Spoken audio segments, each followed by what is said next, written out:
Hello everyone, welcome back to Talk with Becky. Thank you so very much for joining me. I believe that you've been following the episode that we've been uploading talking about child development. Today I have a guest with me, a parent, a mother, and she will be sharing with us her experience with regards to special needs. Yes, she has a child with autism.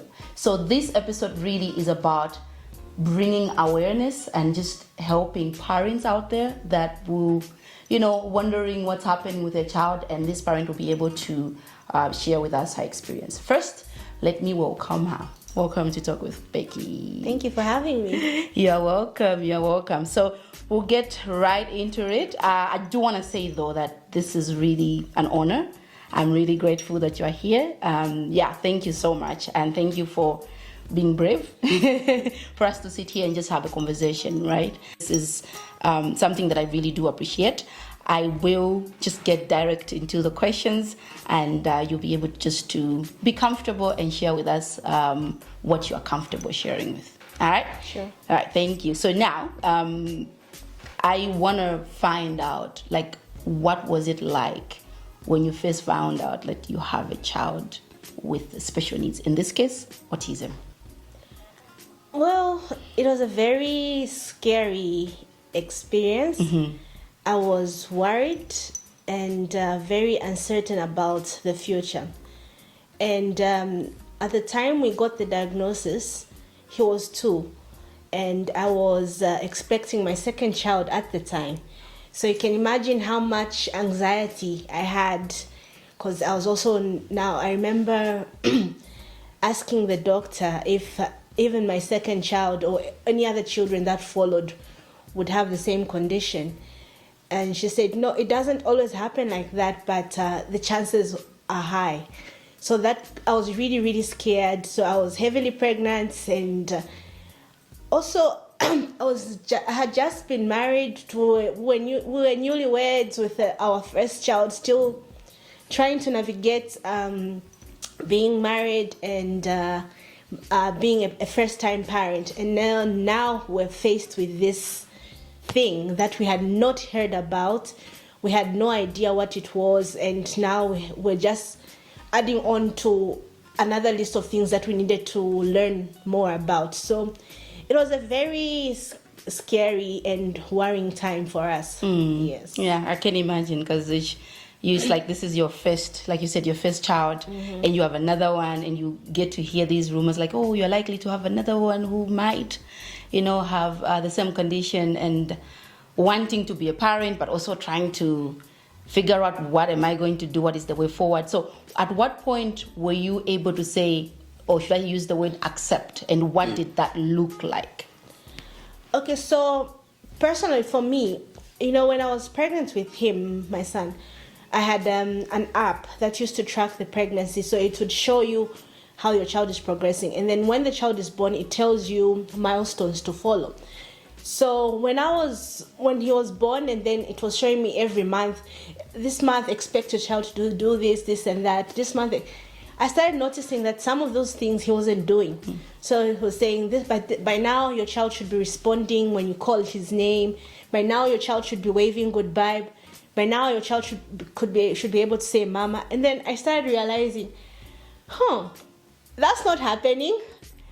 And then also it was during the time of the lockdown. So we were not going to church, we were not socializing a lot. So I wasn't getting to see a lot of people with other kids and how that was going with them. So when I looked at that app, and then the one or two few people that I interacted with, then I realized that my child is falling behind, so there must be something wrong. So then now I went to Google. I put in all those things that were worrying me, and then it brought down a whole list of things that could be the reason why he wasn't responding. And autism stood out. So then I started reading about it. At that point is when I broke down, when it started to dawn on me that this could be what it was. So I broke down then, I started reading more about it, I started asking questions. And then my sister also reached out and said, you know what, just have him screened, and it's better to know than to keep speculating. Because everybody around me, kept on saying, no, boys talk late. They're slow. They take a while. Yeah, they're not like girls. Boys take their time. Don't worry about it. And besides, it's your first child. Yeah. It's just he's surrounded by adults, so maybe that's why he hasn't spoken yet, and things like that. So eventually, we went and had him screened. So when the doctor told us that he was actually on the spectrum, for me at that point it was like a confirmation. So I had so almost at that same time, I now began to just say, okay, this has come. This is now what life is looking like for us. So because I had already started researching about it, so it was just more like a confirmation for me at that point. Yes. Okay. And since that time, what are some of the challenges that you have faced along the way? Oof. So he was diagnosed at age 2, and now he's 6. Yeah. It's been quite a journey. So looking back, I realized that when we started out, because on my end as his mother and even him, the biggest issue was communication. So because I couldn't, he wasn't able to let me know what his needs were and things like that. It was so difficult. He ended up, he had a temper. He used to have quite a temper. We had so many meltdowns because we just couldn't communicate.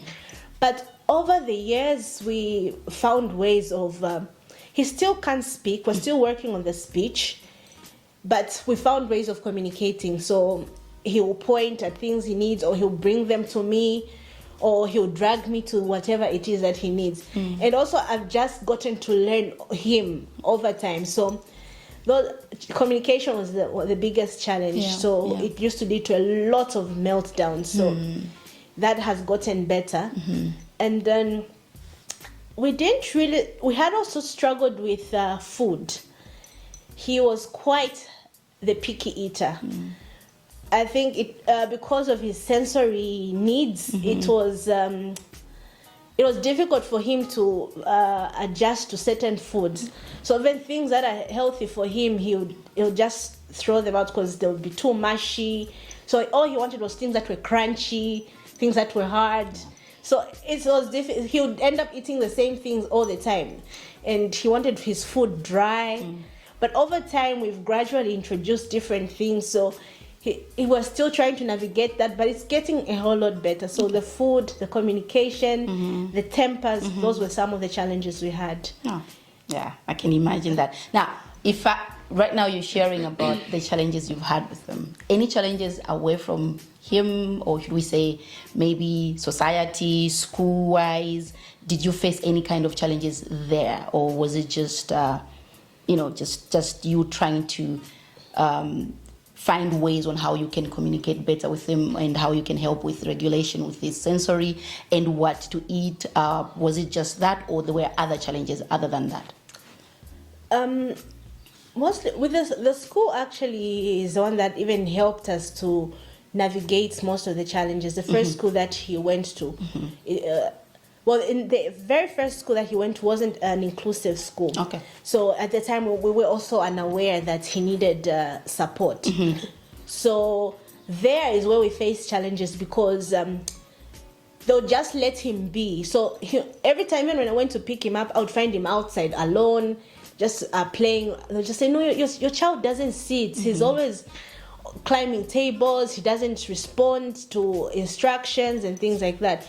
So those are some of the challenges we faced outside the home. So until we eventually took him to a school that accommodated him, we were able to even get feedback from the school on how we could help him even from home. Okay. So we took it up from there. And fortunately, the family was quite supportive because just immediately we got the diagnosis, we decided, you know what, let's just let everybody know what's going on so that we get the help that we need. So we we sent information on our family group. We got people started chatting. Everyone started wanting to know more about it. Whatever information we gathered would send. Even other family members would also send us feedback and things. Of course, there would be other family members who would say, no, I just pray. There's this pastor, what.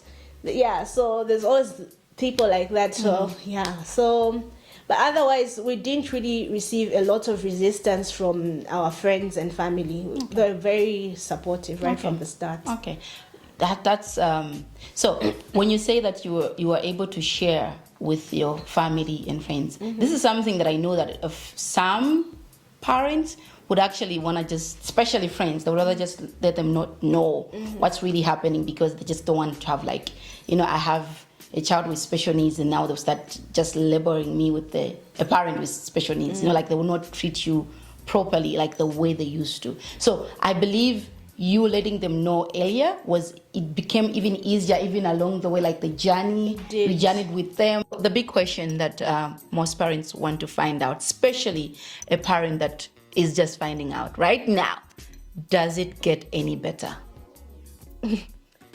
So, in response to that question, what I would say is that you need to, in taking this journey, you need to have lots of patience. A friend of mine told me you need to have enough patience to cook a stone. So don't expect things to happen overnight. Be patient, take it one day at a time, and celebrate every win. Every win makes a whole difference. You would be amazed at some of the things that we celebrate in our home. Him being able to be fully potty trained was a big celebration for us. Yes. Him being able to now finally feed himself, finally able to just like wear his shoes the right way. Those are huge milestones. So celebrate every milestone and just be patient. Take it one day at a time. Eventually, when you look at things that way, you realize that, you know what, we're actually making progress. And you see that things are actually getting better. Because like I said, initially, he used to have terrible meltdowns. He had such a temper. But now he's such a calm, sweet boy.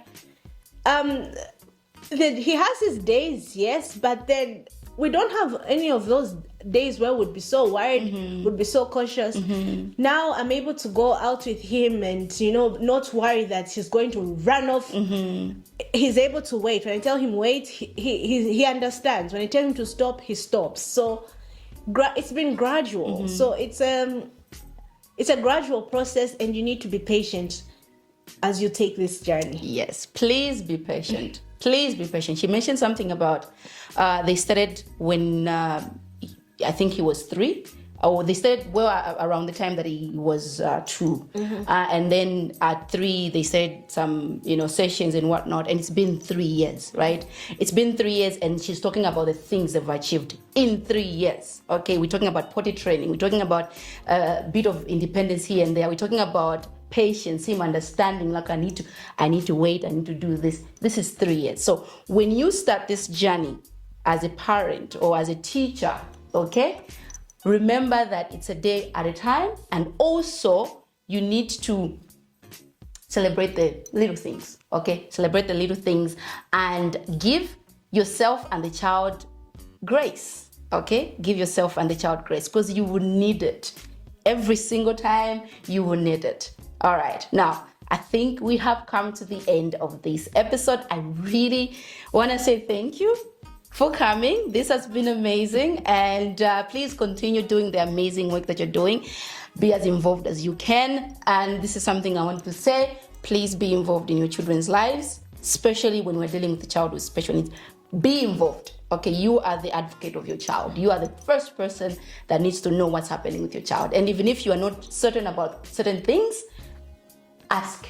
Okay, ask your teachers, ask Google, ask the people that are with your child so that you can have better understanding on what's happening with your child. Again, thank you so much for being here. It's been amazing. Thank you for having me. Yeah, we'll call you again sometime. We'll call you again sometime. All right, guys, thank you so much for joining me on today's episode. I believe and pray and hope that you are able to learn one or two things, and that as a parent, if you're a parent that is wondering what's happening with your child, you were able to have courage, because courage is what you need to start this journey. And when you do, I pray that God will be with you, and that you will not give up, and have the patience that you need. All right, this has been Talk with Becky. Until next time, please don't forget to subscribe to my YouTube channel and follow me on all my other social media platforms. Until next time, bye. Hi, this is Becky. The past 4 or 5 episodes, we'll be talking about special needs. I've had people that have sat with me that we're talking about special needs. And I know some people will be wondering, but Becky, some of us can't really afford sessions or speech therapists and whatnot. There are a few places that I would want to recommend. First of all, if you want to have a diagnosis, please go to UTH. They will do proper screening, or is it Pendleton? I believe they do that as well. You can also go to Special Hope. Look for Special Hope Network on social media. They usually have center sessions where they also help parents, train parents on how they can handle special needs children. There is also Sunnyside Therapy Center. I believe I had the honors here a few weeks ago. So go ahead and check these places out. If you need more details, go ahead and text me, inbox me. I'll leave a number that you can reach me on, so that we can find a way that we can help our kids develop in a way that we desire them to develop and reach their full potential. All right, until next time, bye.